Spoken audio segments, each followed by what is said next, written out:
শহর আগরতলায় উচ্ছেদ হওয়া ব্যবসায়ীদের পক্ষে দাঁড়িয়ে বেশ কিছু দাবি তুলল প্রদেশ তৃণমূল কংগ্রেস।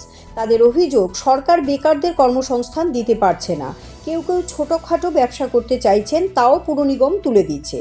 তৃণমূলের পক্ষে শান্তনু সাহা দাবি তুলেন, আগামী 1 মাসের মধ্যে যেন উচ্ছেদ হওয়া ব্যবসায়ীদের পুনর্বাসনের ব্যবস্থা করা হয়, সেই সঙ্গে তাদের যেন কিছু আর্থিক ক্ষতিপূরণ প্রদান করা হয়।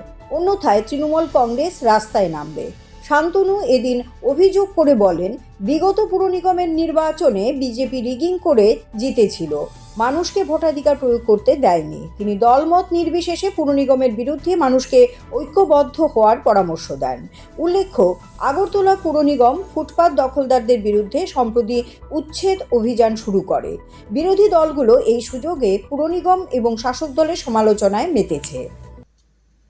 আপনারা সবাই অবগত আছেন যে আজকে রাজ্যের মধ্যে, ভারতবর্ষের মধ্যে সব থেকে বেশি যদি কেউ বেকারের হার থাকে সেটা আমাদের রাজ্যে ত্রিপুরাতে এখনো পর্যন্ত লক্ষ লক্ষ যুবকরা তাদের কোনো ধরনের কর্মসংস্থানের ব্যবস্থা এই বর্তমান সরকার করতে পারে।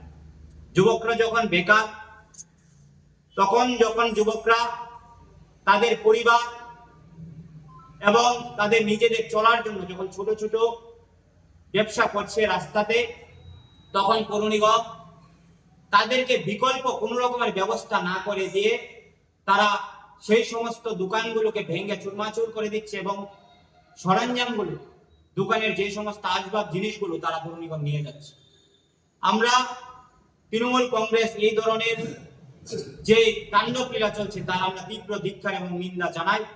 আমরা চাই অতি সত্বর পৌর নিগম যেই সমস্ত মানুষগুলো, দোকানগুলো তারা উচ্ছেদ করেছে, তাদের কোনো না কোনো জায়গায় তাদেরকে পুনর্বাসন যেন করে দেয়, তাদেরকে বিকল্প কোনো জায়গাতে ব্যবসা করার জন্য তাদেরকে যেন ব্যবস্থা করে দেয়।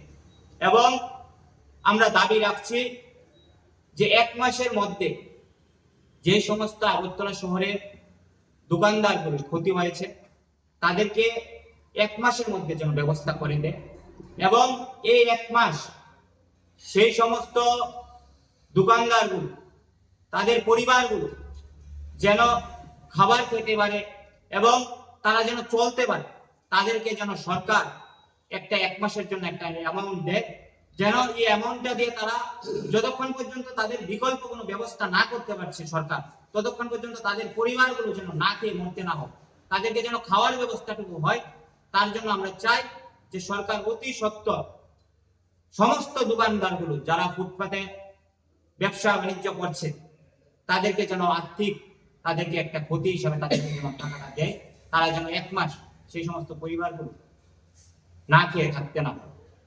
এবং আমরা তৃণমূল কংগ্রেসে চাই যে আগরতলা শহর সুন্দর হোক এবং ত্রিপুরা সুন্দর হোক, কিন্তু পৌর নিগম কোনো ধরনের তাদের বিকল্প কোনো ব্যবস্থা না করে তারা হুট করে তাদের সিদ্ধান্ত তারা মানুষের ঘাড়ে চাপিয়ে দেওয়ার জন্য তারা দমন করছে।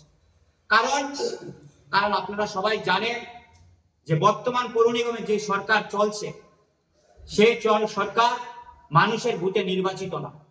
কারণ বিগত পৌর নিগম নির্বাচনে তৃণমূল কংগ্রেসের হয়ে মানুষ যখন রাস্তায় ছিল, তৃণমূল কংগ্রেস যখন পৌর নিগম দখল করার জন্য প্রস্তুত ছিল, তখন বর্তমান বিজেপি সরকার তারা মানুষের ভোটাধিকারকে হরপ করেছে, মানুষের ভোটাধিকারকে তারা প্রয়োগ করতে দেয়নি।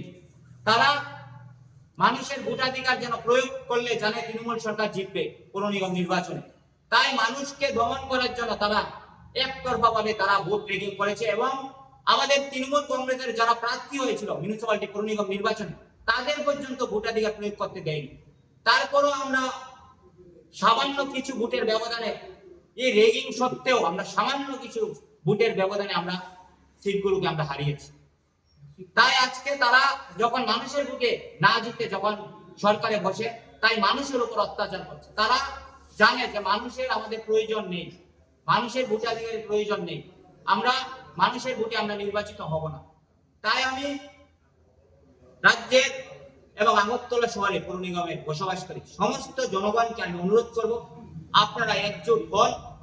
বর্তমান যে শাসন চলছে পৌর নিগমে তার বিরুদ্ধে মুক্তি পাওয়ার জন্য আপনারা দল মত নির্বিশেষে আপনারা একজোট হন, এই স্বৈরাচারী শাসন থেকে আমরা যেন আগামী দিন পৌর নিগমকে আমরা বের করতে পারি, তার জন্য আমি সবার কাছে আবেদন রাখবো।